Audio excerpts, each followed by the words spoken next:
Hello and welcome to another video. I hope that you're all very well. Today we'll be doing a driving lesson on turning left and right from a main road into a minor road. As I'm in an automatic car today, the system we'll be following is the mirrors, signal, position, speed and the look routine. If you're driving a manual car, the system is almost the same, but we have the added gears. So we have the mirrors, signal, position, speed, gears, and then the look. So in a manual car, we've got thumb to thumb. Now, a lot of learner drivers, what they do, they listen to their instructor, and as soon as the instructor says, we're taking the next road on the left, or at the end of the road, we're turning left, they just go mirror, signal, without a thought. Now, it's very important that you think about the routine and you time the routine accordingly, because the junction you want to turn into may be half a mile down the road. So you don't want to be indicating so soon. Otherwise, you're going to confuse other road users. So the first most important thing is to identify the road. We can identify the road by several means. We can look out for road signs and road markings. So you may get a sign saying a junction on the left or a junction on the right. You may get a road sign indicating that there is a hazard or a restriction in the new road. So if there's a hazard or a restriction in the new road, then there must be a new road. You may see a gap in the houses or the trees, and that gap may indicate that there's a road there. You may see vehicles coming in or out of the road. You may see a road sign or even road markings. So the first most important thing is identify the road. Once you've identified the road, then and only then you can start the mirror signal maneuver routine. So I'm just going to go for a short drive and I'm going to be turning left into the next road.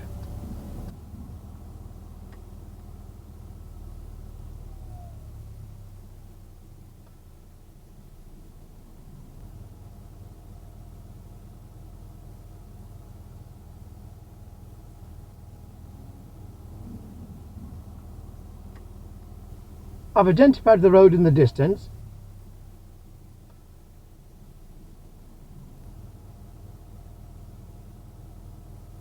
And I've checked my interior mirror and the left mirror, and I've indicated left as I'm about 6 to 8 car lengths away from the junction.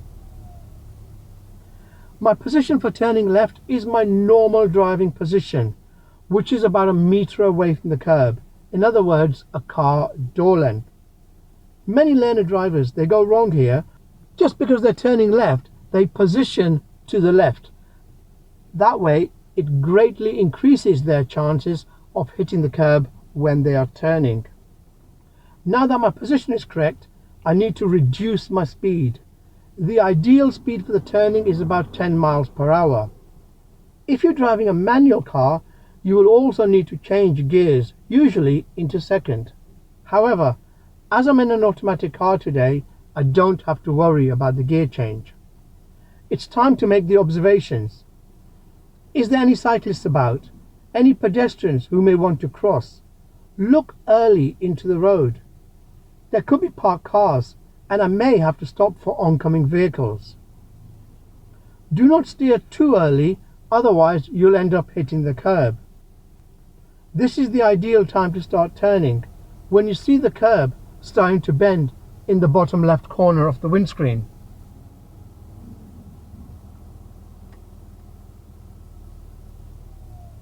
Let us take the road on the left again, which we can identify by the road name sign.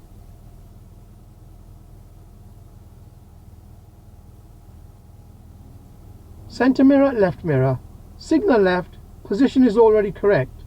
Brake to get the speed down, change gears if in a manual car. Follow the curb as it turns. This is the ideal turning point. We can't see any pedestrians or cyclists, but we can see this car coming out of the road. It seems to be partly on our side of the road, so we need to approach extra slow and be prepared to stop if necessary.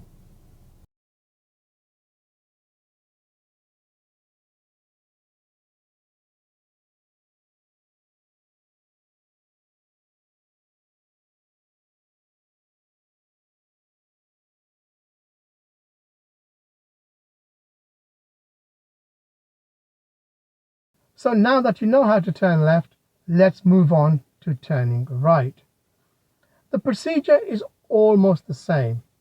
So firstly, we identify the road.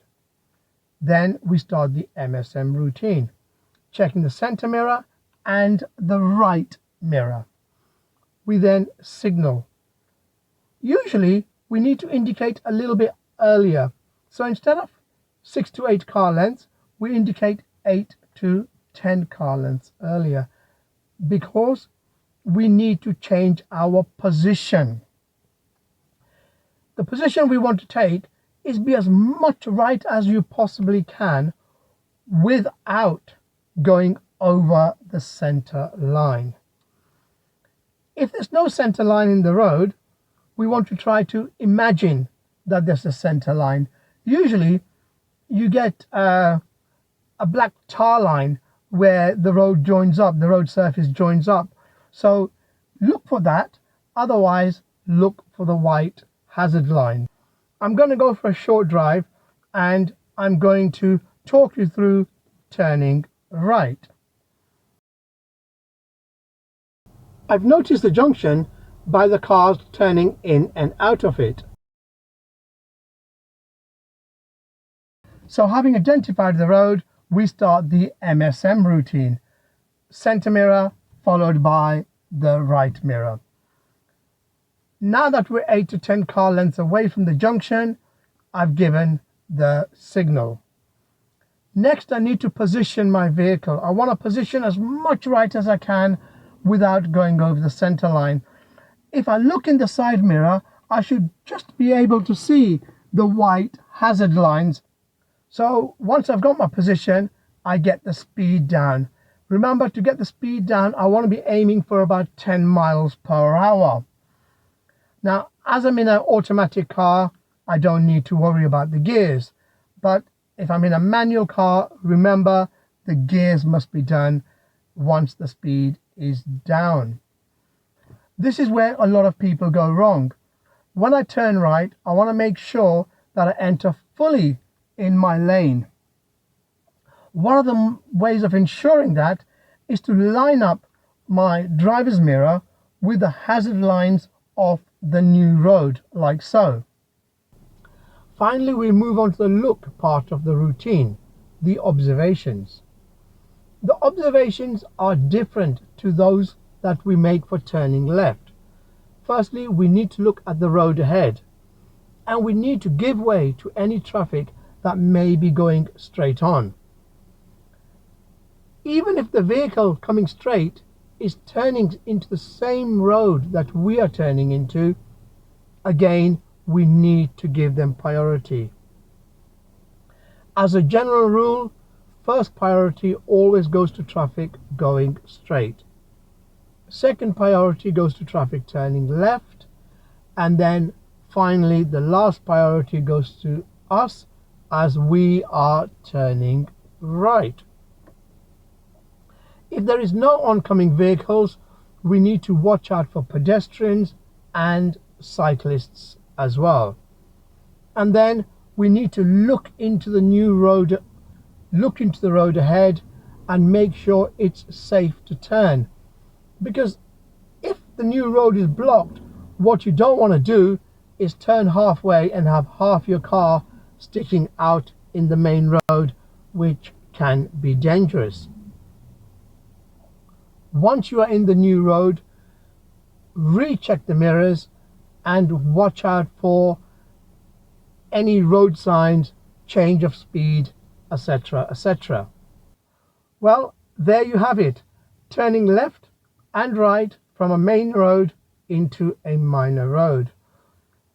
The procedure: mirror, signal, position, speed, look for an automatic car, and mirrors, signal, position, speed, gears, look for a manual car are most important.